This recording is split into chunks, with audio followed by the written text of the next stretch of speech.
আজকের ভিডিওটি চট্টগ্রামের একটি ঐতিহাসিক সুন্দর মসজিদকে ঘিরে করা হয়েছে। এই ভিডিও শেষে আপনাদের জন্য প্রশ্ন দেওয়া আছে। প্রশ্নের সঠিক উত্তর দিয়ে জিতে নিন আকর্ষণীয় গিফট। তাহলে চলুন আর দেরি না করে ভিডিওটি শুরু করা যাক। আসসালামু আলাইকুম রহমতুল্লাহ। আশা করছি সবাই ভালো আছেন। আজকে আবারও আরেকটি লং ভিডিও নিয়ে আসলাম। আজকে এমন একটি মসজিদ আপনাদের সাথে পরিচয় করাতে যাচ্ছি, যেটি চট্টগ্রামের অনেক পুরনো একটি মসজিদ, প্রায় 135 বছর আগে তৈরি করা মসজিদ। সে স্থাপনাগুলো অনেকটাই এখনও রয়ে গেছে, যেভাবে ছিল সেভাবেই রেখেছে। মসজিদটাতে যাওয়ার আগেই আপনি রাস্তা থেকে গাছের একটা সুন্দর সারি দেখতে পাবেন, এবং গাছের ফাঁক থেকে মসজিদটা এত যে সুন্দর লাগে, মসজিদের মিনারগুলো এত যে সুন্দর লাগে, আপনাকে বলে ভাষায় বোঝাতে পারবো না। আমরা মসজিদটা যখন ভিডিও করতে যাই তখন মসজিদের যে কবরস্থানটা, এটার উপর অনেকগুলো গাছ লাগানো ছিল, এবং সেই সাথে মসজিদটা বাইরে থেকে দেখতে যতটা সুন্দর ততটা সুন্দর কিন্তু এটার ভিতরে কারুকাজ। আমরা এখন মসজিদের ঠিক পশ্চিম দিকটাতে, যেটাতে মসজিদটাকে ফুল মিনারগুলো সবগুলো দেখা যায়, খুব সুন্দর নকশা করা মিনারগুলো আমি আপনাদেরকে দেখাচ্ছি। এখানে দেখেন মসজিদটা খুবই সুন্দর, এটার বাইরের নকশাগুলো অত্যন্ত সুন্দর। এটা কেউ বলতে পারবে না যে এটা 135 বছর আগের করা ডিজাইন। এটা মনে হবে না এখনকার অত্যাধুনিক ডিজাইন, আসলেই না, এটা কিছুটা রং করা হয়েছে। কিন্তু এই ডিজাইনটাই মূলত মসজিদ যখন তৈরি হয়েছিল তখন থেকে এই ডিজাইনটাই ছিল।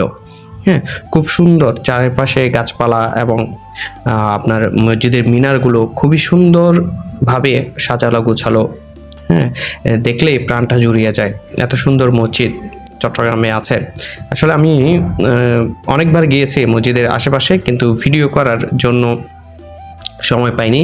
আমার ইচ্ছে ছিল, আমার শখ ছিল এরকম এই মসজিদটা নিয়ে একটা ব্লগ ভিডিও তৈরি করব। দেখেন এটার কারুকাজটা আমরা একটু দেখাচ্ছি। বাইরের কারুকাজটা দেখেন আপনি, কত সুন্দর মিনারের কারুকাজ, এবং এই গম্বুজগুলো অনেকটা সুন্দর। হ্যাঁ, এখানে প্রায় 23টা গম্বুজ রয়েছে এই মসজিদে।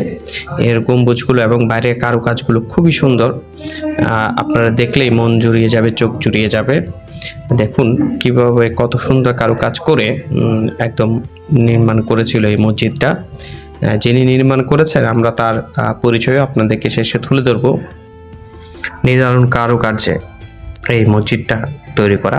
আমরা একটু মসজিদের ভিতরের দিকে যাব, ভিতরের স্থাপনাটা একটু আমরা এখন দেখব।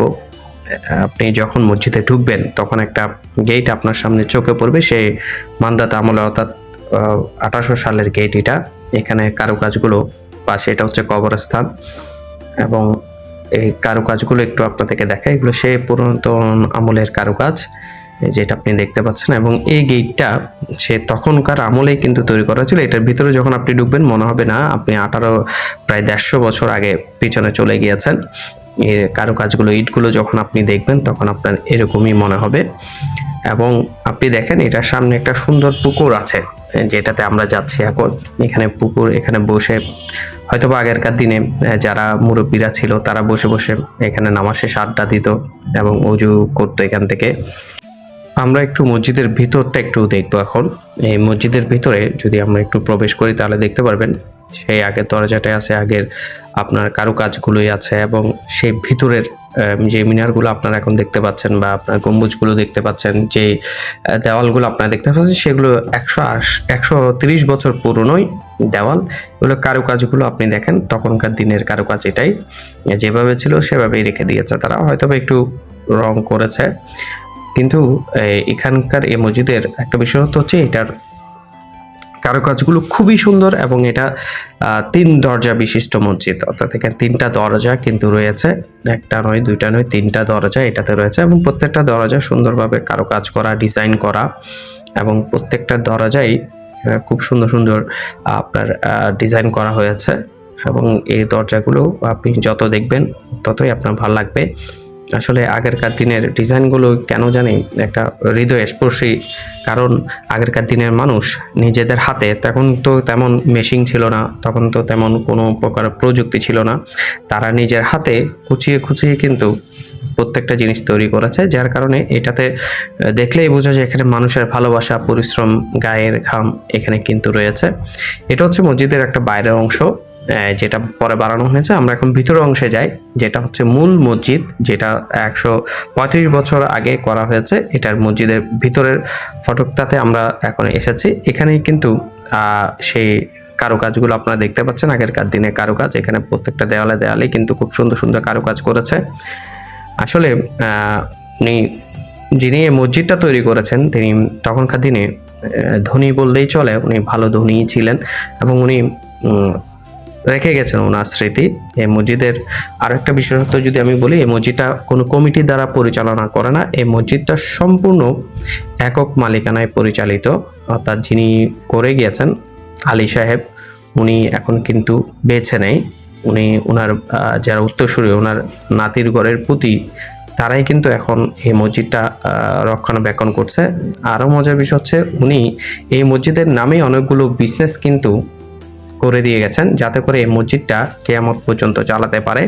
এবং এই মসজিদের নামে অনেকগুলো জায়গা, অনেকগুলো ব্যবসা বাণিজ্য কিন্তু উনি রেখে দিয়ে গেছেন, যাতে করে এটা পরিচালনা করতে কোনো সমস্যা না হয়, মসজিদের বেতন, ইমামের বেতন দিতে যাতে সমস্যা না হয়, এই জন্য উনি অনেকগুলো ব্যবসা প্রতিষ্ঠান এই মসজিদের নামে করে দিয়ে গেছেন। আসলে দেখেন নকশাগুলো যতই দেখি ততই ভালো লাগে। আপনাদেরকে দেখাচ্ছি এই নকশাগুলো। যদি সময় হয়, সুযোগ হয়, আপনারা অবশ্যই এই মসজিদটাতে যাবেন এবং এটাতে নামাজ পড়বেন। নামাজ পড়লে অন্যরকম প্রশান্তি কাজ করে। আমরা একটু জানালা দিয়ে দেখি, এদিকেও কিন্তু আর একটা কবরস্থান রয়েছে, অর্থাৎ মসজিদটার দুই পাশে দুইটা কবরস্থান রয়েছে। এই মূল মসজিদটা হচ্ছে এটা। এই মসজিদে আপনি আসবেন অবশ্যই। এটা চট্টগ্রামে একদম খুব কাছেই, চট্টগ্রামের সিটিতে কিন্তু এই মসজিদটা রয়েছে। আমাদের দর্শকদের জন্য আজকে একটা কুইজ রয়েছে, সেটা হচ্ছে এই মসজিদটা চট্টগ্রামের কোথায় অবস্থিত সেটা কমেন্ট করে বলতে হবে। যারা সঠিক উত্তরদাতা তাদের জন্য একটা আকর্ষণীয় গিফট রয়েছে আমাদের তরফ থেকে।